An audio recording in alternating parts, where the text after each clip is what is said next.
I don't have such an iconic story as Sanjay does, but my life actually turned when I gave up my job. Started my career as a management trainee in Bata, in Calcutta, and then I was posted to Delhi, and my first job was in Delhi as a store manager in a shop in Paharganj. It was actually a store where if you spread your hands, you could touch both the walls. I hadn't told anyone at home that this is what I was going to be doing because my folks knew I was going to be a management trainee in a big company. But this was a shop where the only people who came were, you know, the ones who were trying to board a train and they lost 1 foot of their chappal. So they came and picked up the other one. So your only job was to time yourself with the timing of the key trains and stand out with a size 6 or a size 7 Hawaii chappal. But that is where one started, then became, got an opportunity to launch a brand inside Bata, which was a sports brand called Power. It was a non-existent brand. Very proud. I think that's one of my biggest learnings. Built it into a brand which till date is one of the strongest brands for Bata. I think one of the first ones who tried using a very different route to market and create a brand, and which was use cricket. I still remember sitting at Firosha Kotla with a couple of the cricketers. I don't want to name the guys, but requesting them if I could remove the stickers from their bat of the bat manufacturer and put a Power sticker on it. And that's where the journey started, to a point where we were endorsing and we had brand endorsements from just about the entire cricket team and built a solid brand. From there I moved on to Benetton as the head of sales and marketing for the SAARC countries.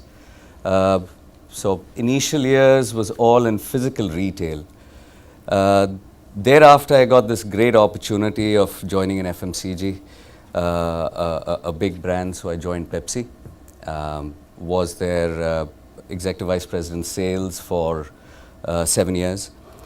That was again an amazing learning because from a physical world to get into an S&D, brand. But these were mundane, regular jobs to some point. I mean, you were growing. Don't know whether you were growing because of your own capability or the badge value of the company took you forward, but you were growing. I think in a large organization, unlike Sanjay, I came across a situation where I knew my career was now getting stunted. I was at a situation where I did realize that if I hang around, I'll be doing the same thing for maybe a few years and a lot of people will move on. That was a time for me, which was in 2007, where there was a desperate need to really re-engineer my own skill sets and figure out what I really wanted to do.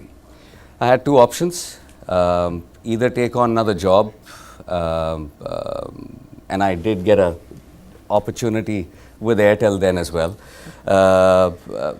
So either take on a job in a retail organization or in the telecom sector, or try and do something radically different.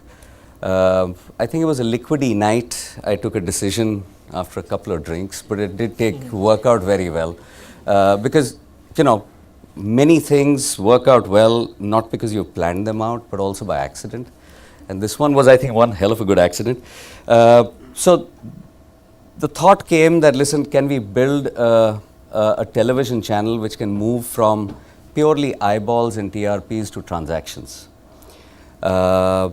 It sounded like a fascinating idea.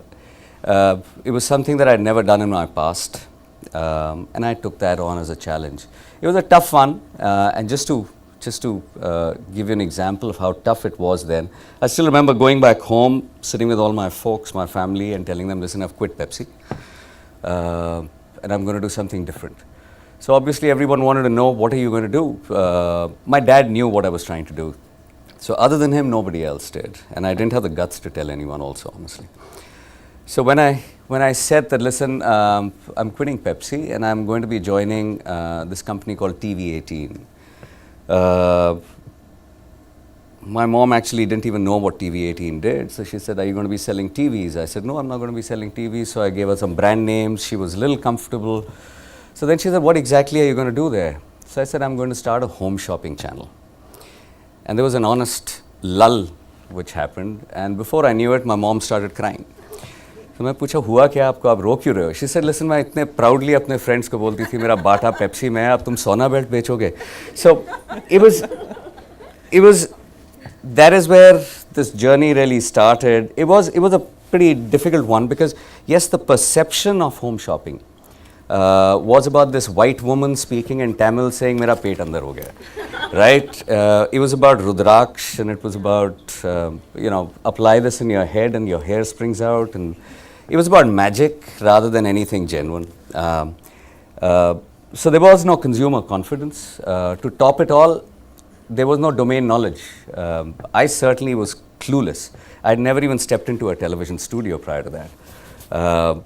Obviously, nobody had ever invited for a session like this also. So, but there was no domain knowledge. There was no consumer confidence.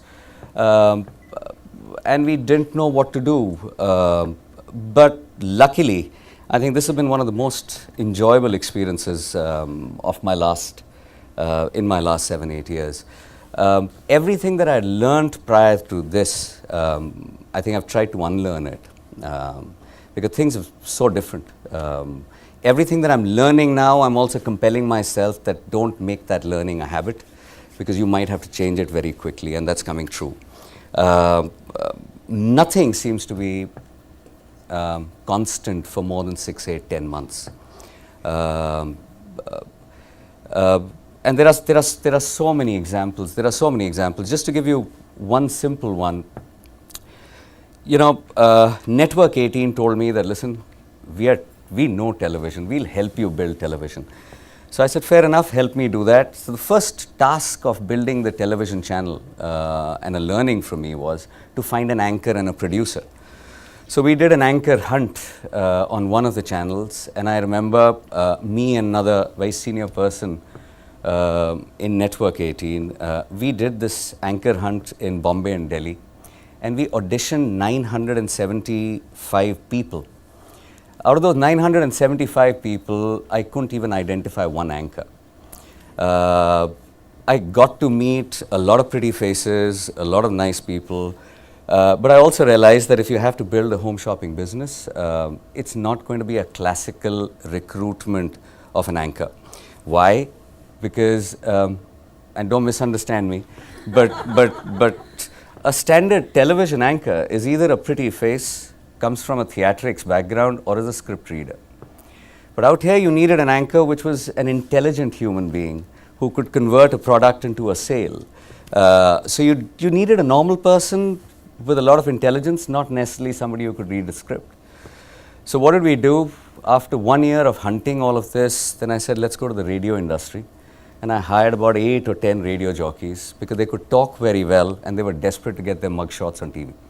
So that is where we started that entire journey. And I think there have been enough things that we've tried to literally break the rules, reinvent. From a stage where we didn't know who would buy, what would they buy, would we be able to sell in a tier 2 or a metro or any particular geography. I think pretty proud to say that we today have a team of about 2,000 people. We do a transaction every 3.5 seconds.